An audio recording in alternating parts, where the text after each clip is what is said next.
여러 가지가 있습니다. 주식이나 코인이나 부동산이 여러 가지 있는데 우리 방송을 보시는 분들의 선택은 뭘까요? 서울 평균 전세가율이 60% 가까이 되면 매매가도 동반 상승할 수밖에 없는 상황이 앞으로 연출이 된다. 부동산의 팽창 속도가 가속화되고 있습니다. 슈퍼 예산, 적자임에도 불구하고 예산을 계속해서 팽창 예산을 하고 있고요.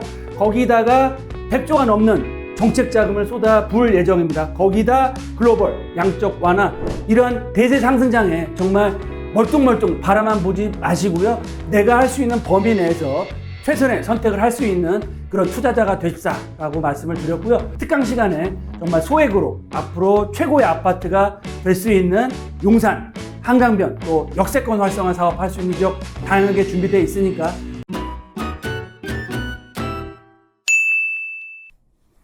시청자 여러분 안녕하십니까? 돈 되는 부동산 발권입니다. 오늘은 아파트값 상승의 원인과 앞으로 시장이 어떻게 펼쳐질지 알아보도록 하겠습니다. 올해 서울 아파트값 최상급지는 전고점을 돌파를 하고 있고요. 중급지와 하급지까지도 상승세가 펼쳐지고 있습니다. 이런 가격 상승의 원인이 뭘까요? 세 가지가 있겠는데요. 첫째, 공급 급감에 따른 불안감, 공포감이 시장을 움직이고 있다. 둘째, 바로 금리 인하에 대한 기대감이 서서히 퍼지고 있고 시장에 영향을 미치고 있다라고 보시면 좋을 것 같고요. 마지막 세 번째는 제가 방송 시간에 말씀드리도록 하겠습니다. 아파트 큰일 났습니다. 공급 급감과 금리 인하의 후폭풍으로 인해서 가격 상승폭이 점점 더 커지고 있는데요. 이제는 빌라도 가격 상승에 올라탈 차례가 왔다라고 말씀을 드리겠습니다. 네, 첫 번째, 2024년 올해 서울 아파트 가격 상승의 원인에 대해서 알아볼 거고요. 앞으로 집값 상승의 도화선이 또 터질 겁니다. 그게 뭘지 알아볼 거고요. 마지막 세 번째로는 이런 공급 급감과 집값 상승의 도화선으로 인한 후폭풍이 시장 상황을 어떻게 움직일지, 그리고 우리가 어떻게 대응을 해야 될지 같이 알아보도록 하겠습니다. 네, 올해 서울 아파트 가격 상승의 원인 뭘까요? 모든 것은 원인과 결과에 따릅니다. 즉, 집값이 하락하면 하락한 이유가 있고요. 상승을 하면 상승하는 이유가 있다. 그래서 이런 원인을 알아보는 게 중요한데요. 지난 2년 동안 단기적으로 서울 아파트 값이 30% 가까이 급락을 했습니다. 왜 떨어졌을까요? 다들 아시는 것처럼 금리가 급격하게 올라갔죠. 고금리가 급격하게 6개월, 1년 만에 거의 2배 가까이 상승하면서 집값 하락이 본격화됐다. 따라서 이런 고금리로 인해서 집의 수요가 급격하게 줄어들었다. 하지만 집의 수요, 즉 본질 자체가 사라졌을까요? 본질은 사라지지 않았습니다. 집이라는 주거의 본질은 사라지지 않았고 투자 수요만 급감을 했다, 사라졌다라고 말씀을 드릴 수 있겠는데요. 즉 일시적으로 집의 투자 수요가 줄었다. 집의 본질은 불변했습니다. 즉 실거주의 그런 본질은 불변했지만 임대와 투자 수익에 대한 그런 수요가 사라졌다라고 볼 수 있겠는데요. 대출 이자가 급격하게 올라갔죠. 따라서 대출 이자가 올라가면 당연히 집값이 떨어질 거라는 공포감이 굉장히 커졌고요. 거기에 따라서 매매 수요는 급감을 하고 전세 수요로 다 옮겨 타면서 실거주 수요만 굉장히 상승을 했습니다.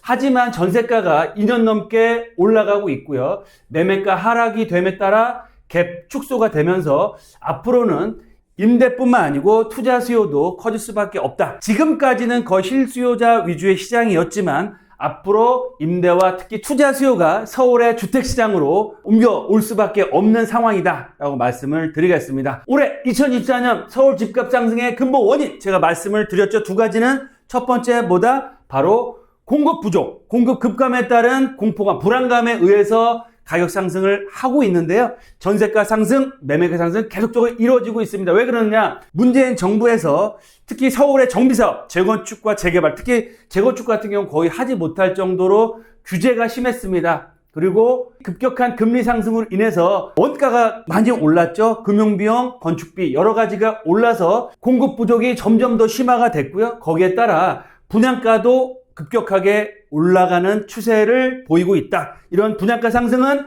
막을 수 없는 추세다라고 보시면 좋을 것 같고요. 두 번째로는 집값을 떨어뜨렸던 가장 큰 원인, 금리 인상, 고금리였죠. 하지만 이런 높은 고금리가 천장을 찍고 이제부터 금리는 인하될 거라는 기대감이 반영되고 있습니다. 실질적으로도 대출 금리에도 반영이 되고 있고요. 올 하반기에 금리 인하 폭과 시기의 문제일 뿐이지 금리 인하는 거의 확정돼 있다라고 보시면 좋을 것 같습니다. 따라서 이런 금리 상승에 따른 그런 공포감, 리스크가 점점 더 줄어들고 있다라고 말씀을 드리겠고요.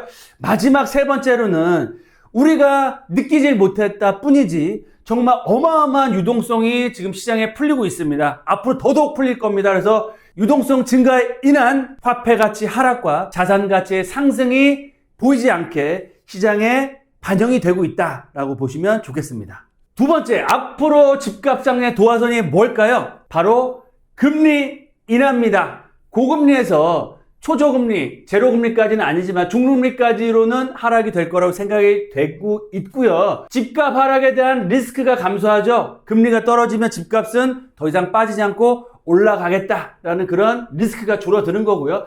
거기에 따른 집값 상승에 대한 공포 또는 집값 상승의 욕심으로 인해서 앞으로 집값 상승은 더더욱 될 수밖에 없는 상황이다. 물론 금리 인하에 대한 기대감이 시장에 어느 정도 반영이 됐습니다. 그래서 하반기에 급격한 아파트값 상승보다는 완만한 상승이 예상되고 있는데요. 하지만 전체적인 시장 분위기는 우상향으로 터닝을 해서 올라갈 수밖에 없다라고 보시면 좋을 것 같습니다. 그리고 두 번째는 인플레이션입니다. 인플레이션 뭐죠? 바로 돈의 가치는 떨어지고요. 자산 가격은 올라갈 수밖에 없는 그런 필연적인 인플레이션이 발생하고 있다라고 말씀을 드리겠고요. 자산의 대표적인 종목, 바로 부동산이라고 할 수 있겠는데요.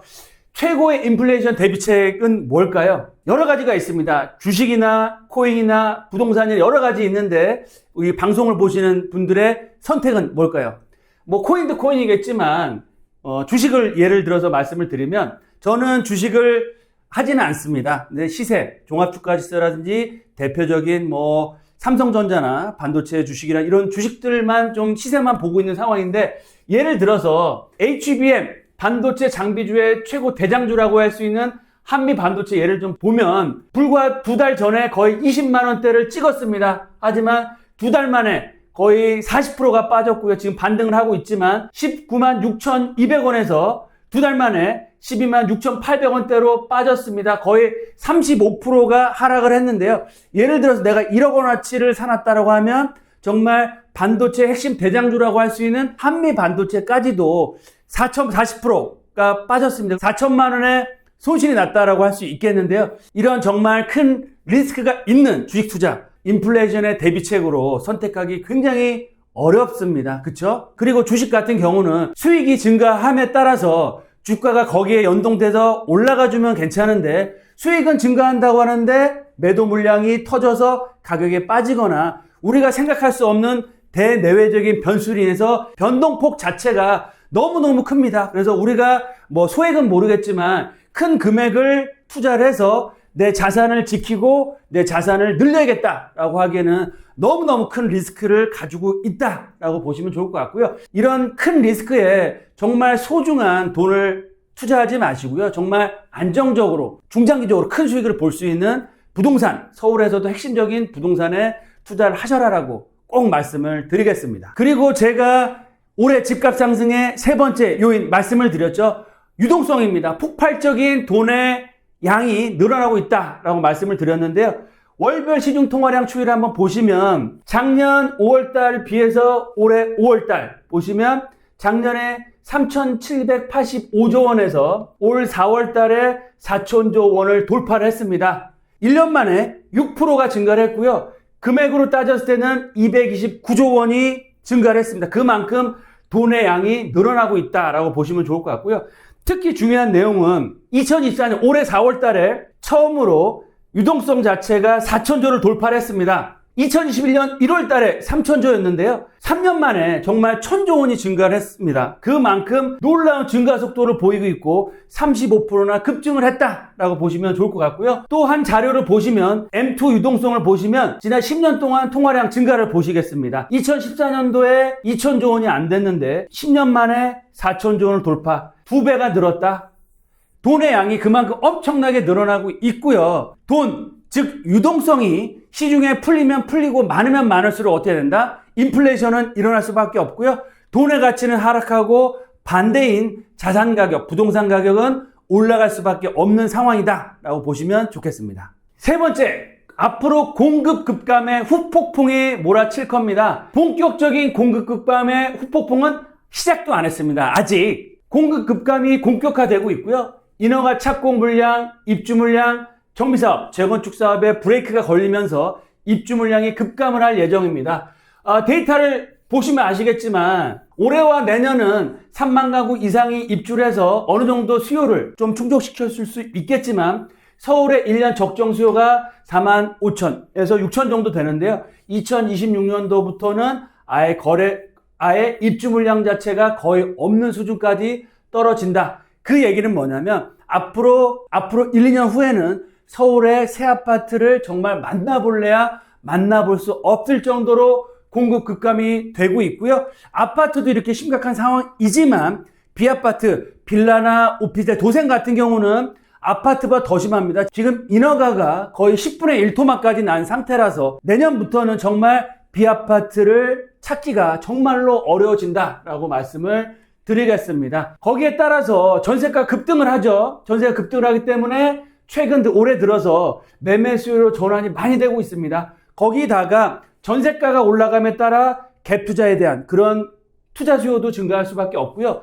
현재 서울의 전세가율이 약 평균 54%입니다. 강남권은 40%대 초중반이고요. 강북권 같은 경우는 60% 가까이 왔는데 서울 평균 전세가율이 60% 가까이 되면 앞으로 전세가가 폭등함에 따라 매매가도 동반 상승할 수밖에 없는 상황이 앞으로 연출이 된다라고 말씀을 드리겠습니다. 그리고 최근에 이제 3기 신도시 입주를 빨리 하겠다, 또 사전 청약을 좀 더 적극적으로 하겠다라는 정책들이 많이 나오고 있는데요. 청약 경쟁률이 수십 대 1에서 수백 대 1이 넘어갈 겁니다. 입지가 좋은 3기 신도시 같은 경우는 그러면 청약을 포기할 수밖에 없는 상황이 나오고요. 당연히 청약을 포기하면 기존 아파트의 매수세 전환도 좀 더 빨라질 수밖에 없는 상황이다. 거기다가 지금 올해 상반기까지는 최상급지 위주의 상승장이었다고 하면 앞으로 중급지와 하급지까지로도 매수세가 퍼질 수밖에 없고요. 이런 매수세로 인해서 최상급지, 중급지, 하급지의 갭 메우기로 인한 전체적인 서울 주택가격의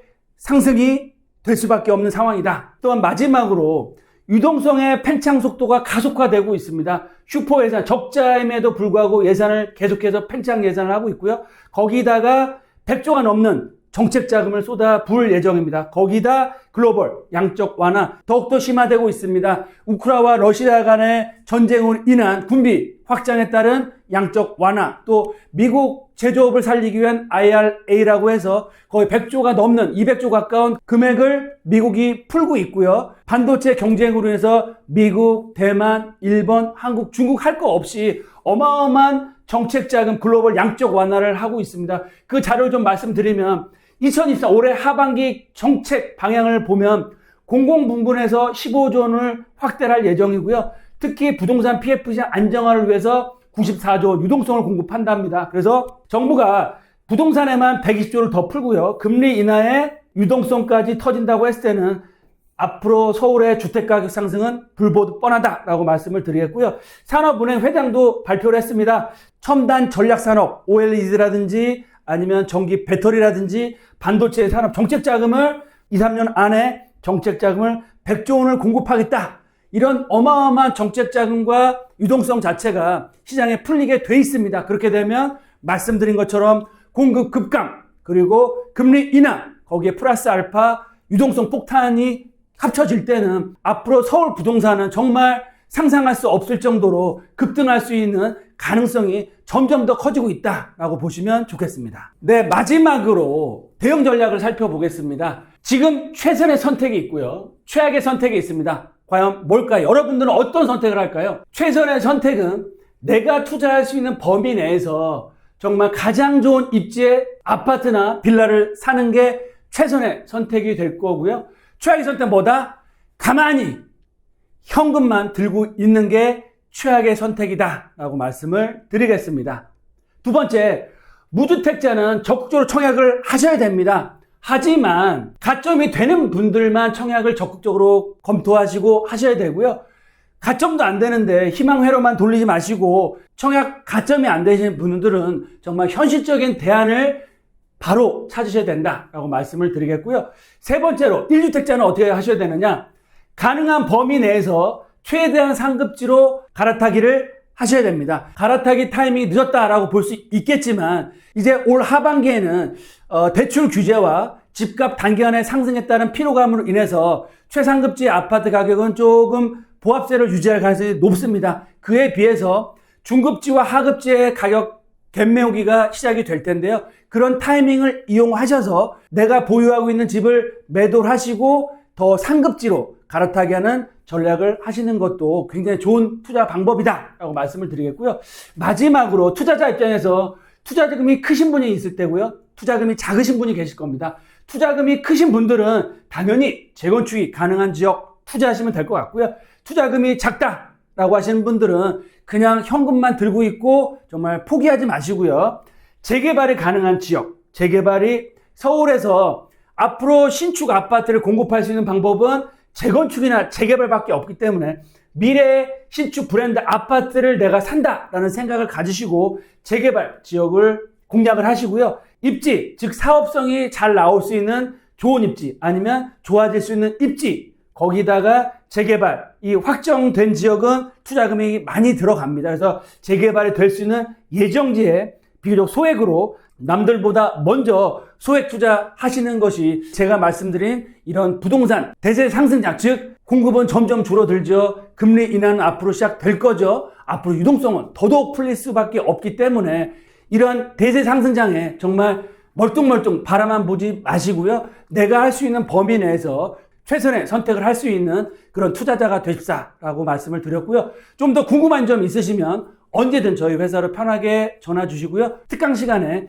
정말 소액으로 앞으로 최고의 아파트가 될 수 있는 용산, 한강변 또 역세권 활성화 사업 할 수 있는 지역 다양하게 준비되어 있으니까 전화 주시고 특강 시간에 같이 만나 뵙고 공부하시고 투자할 수 있는 시간 갖겠습니다. 네, 날씨가 아직까지는 무덥습니다. 건강 늘 잘 챙기시고요. 돈보다 소중한 건 뭐다? 건강입니다. 늘 건강 잘 챙기시고 하시는 일 잘 되시길 바라시면서 또 특강 시간에 직접 만나 뵙고 투자할 수 있는 시간 갖겠습니다. 감사합니다.